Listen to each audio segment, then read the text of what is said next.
Hey, what's up you guys? It's Jonathan here. So there's been an age-long debate on which one is better, credit cards or debit cards. Some people like credit cards because of their various perks, while some people like debit cards because they like paying everything in cash. So in this video, we'll examine 8 factors to determine whether or not you should get a credit card or a debit card. So let's get right into the video. The first factor to consider is your ability to build your credit score. So with credit cards, they help you build your score because credit cards are seen as a line of credit, and credit bureaus monitor how well you're able to handle loans and lines of credit. With responsible use, a credit card can be a very powerful tool to use to build your credit. So if you're interested in learning more about how to build your credit score, I'll put a link up at the top of the video or in the description below, where I made a video where I discuss step-by-step how to build the perfect credit score. So with debit cards, anytime you make a transaction, it's seen as a cash transaction. And the problem with that is that credit bureaus don't monitor your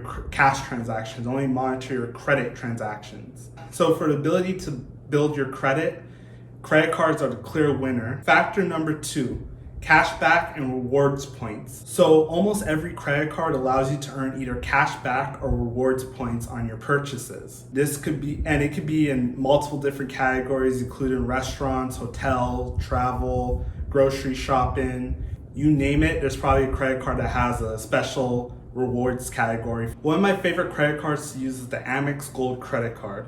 It gives you 4 points for every dollar you spend at US grocery stores and at restaurants worldwide. It also gives you free points for every dollar you spend at any airline carrier, and it gives you 1 point for every dollar you spend on any other category. And also on some of the cashback credit cards, you could get almost up to 6% back on certain categories. Some debit cards do offer you cash back, kind of like the Discover Cashback debit card or the M1 Finance debit card.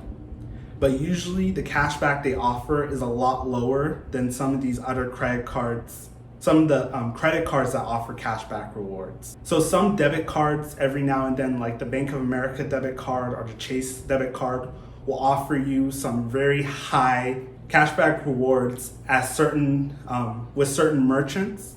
When it comes to this factor, I would definitely say credit cards are the clear winner. There's definitely a lot more consistency in your earning ability, and also you tend to earn more as well. Factor number 3 to consider is fraud protection. So most credit cards offer you fraud protection. Most of the time with credit cards, if there's a fraudulent charge, what the credit card company will do is they'll instantly refund you back the money, and they'll then go ahead and investigate the charge. Once they've determined that the charge is fraudulent, they'll let you keep the money. But if they determine that it wasn't fraudulent, then they'll now reinstate that charge onto your account. And usually this happens in a fairly quick manner. But with debit cards, what tends to happen is that the money's taken out of your account and the bank will not replace that money until their investigation is over. In some cases, these investigations could go as long as 90 to 120 days. This can cause your bank account to be overdrawn and can lead to even more fees and serious problems down the road. So in this category, it's pretty clear that credit cards win again. Fraud protection is probably one of the biggest lures towards using a credit card for purchases over a debit card. The fourth factor to consider is foreign transaction fees. So with credit cards, there's a multitude of cards that don't charge you foreign transaction fees. For example, the Amex Gold Card doesn't charge you any foreign transaction fees no matter where you go. Not being charged foreign transaction fees can save you a lot of money, especially if you go abroad very often, or if you tend to spend a lot of money when you do go abroad. On the other hand, most debit cards tend to charge you some type of foreign transaction fee. The bank accounts that usually don't charge you foreign transaction fees with your debit card usually tend to have higher monthly maintenance fees and tend to have higher restrictions on getting that fee waived. So again, that's another win for credit cards. They're definitely better when it comes to the foreign transaction fee. The fifth factor to consider when determining whether or not you want to get a credit card or a debit card is to hit the like button for YouTube algorithm. Okay, I'm just kidding. The fifth factor for determining whether or not you should get a credit card versus a debit card is purchase protection. So most credit cards usually have some kind of purchase protection where if you buy something with the card and it breaks within like 90 days or something like that, they'll replace it for you without you having to come out of pocket for it. So some credit card issuers will offer you up to $10,000 per incident of coverage. So this could be a very good tool, especially if you buy high ticket items, kind of like a cell phone or a laptop or something of that nature. So with debit cards, most of them tend not to even offer this feature, or if they do, they offer it for a lot lower of amounts. So again, another win for credit cards. So the sixth factor you should consider when deciding between the two is sign-up bonus.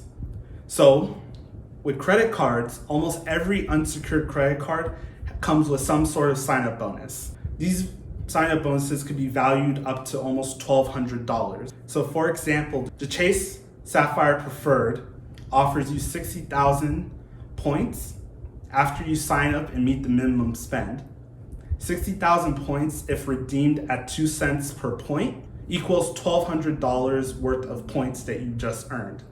So you just earned points for spending the money that you would have normally spent anyway. So some banks do offer seasonal promotions when you sign up for a new check-ins account, but a lot of these bonuses are a fraction of what you could get with a credit card.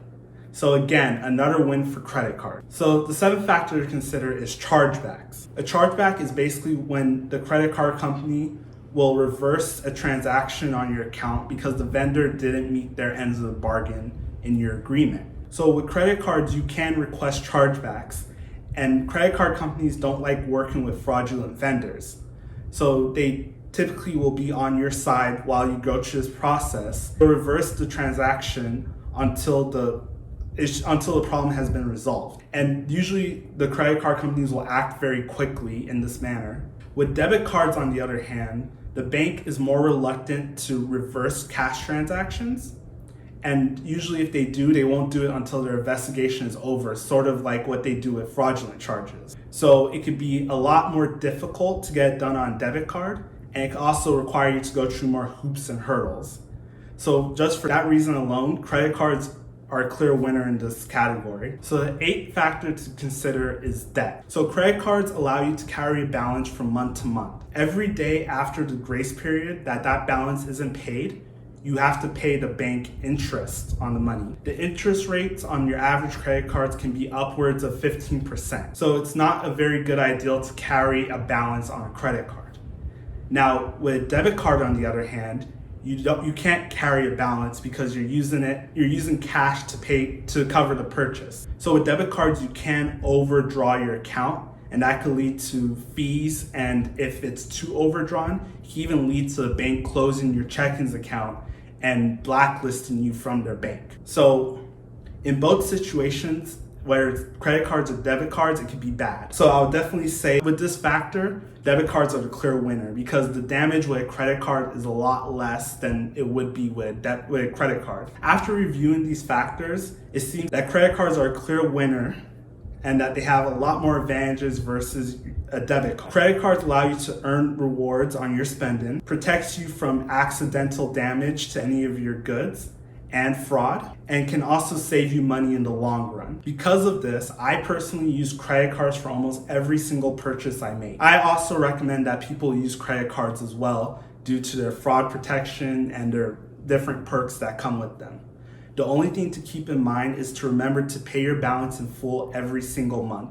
The last thing you want to do is rack up credit card debt and pay those very high interest rates. Also, you want to make sure that you make your payments on time, as late payments can tank your credit score. So thank you for watching. If you enjoyed this video, please hit the like button for YouTube algorithm. It greatly helps out the channel. Also hit the subscribe button and notification bell so you can be notified anytime I post a new video. If you have any questions or comments about credit cards or personal finance or anything, please leave them in the comment section down below. I try to respond to as many comments as possible. Also check out the link down below for Webull, where you can get 2 free stocks after you open an account and deposit $100, with one of those stocks being worth up to $1,400. Also follow me on Instagram, TikTok, and Twitter. I try to post there almost every day. And thank you for watching, and until next time.